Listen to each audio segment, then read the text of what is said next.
People look at you today, 20 years later, and they still have no idea what you're about. Tell me in a sentence who you are.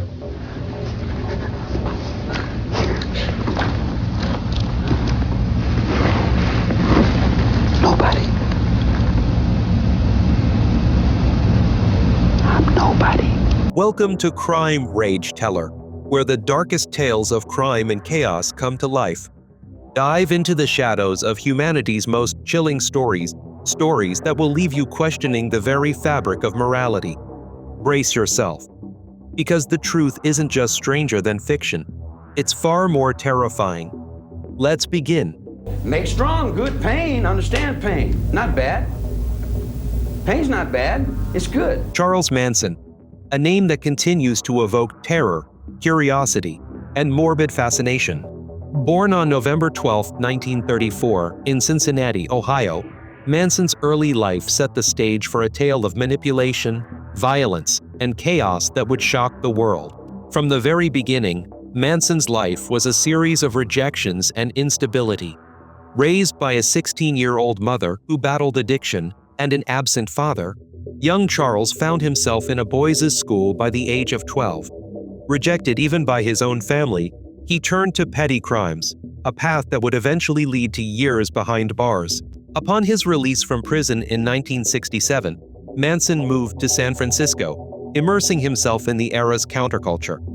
He quickly gathered a group of devoted followers, later known as the Manson family. Their unconventional lifestyle, hallucinogenic drug use, and unwavering loyalty to Manson would soon turn deadly. Central to Manson's delusions was a bizarre interpretation of the Beatles' Helter Skelter. While Paul McCartney described the song as a metaphor for chaos, Manson twisted it into a prophecy of an impending race war.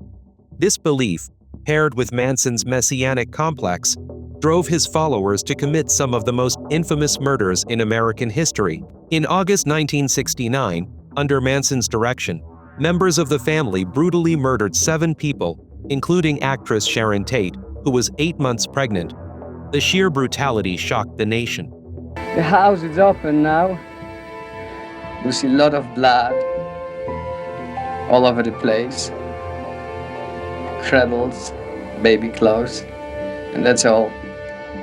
After you knew what that had happened at Sharon Tate, the most brutal murder that people were aware of. Not that there's not a lot of other brutality around, but this got attention. What'd you think? Well, I looked over in Vietnam and I said, No, what'd you think about Sharon Tate and her unborn baby? What did I think about it? Yeah.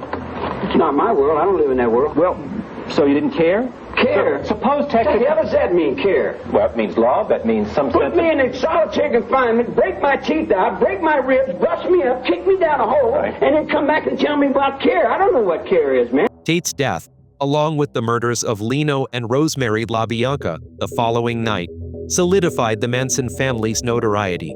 The trial was as sensational as the crimes. Are you saying? I question his, huh? Are you sane? Same? Yes.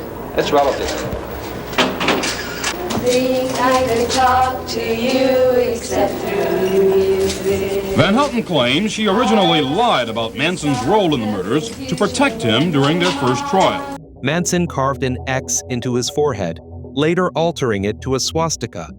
His followers showed unwavering loyalty, shaving their heads and mimicking his gestures.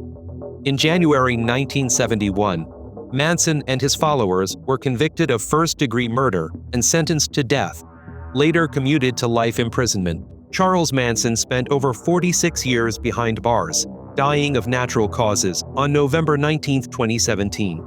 His story has inspired countless books, documentaries, and films, not as a celebration, but as a chilling reminder of the dark side of charisma and blind devotion. Look down at me, and you see a fool. Look up at me, and you see a god. Look straight at me, and you see yourself. These words from Charles Manson are as haunting as his legacy, a legacy that remains one of the most terrifying chapters in modern history.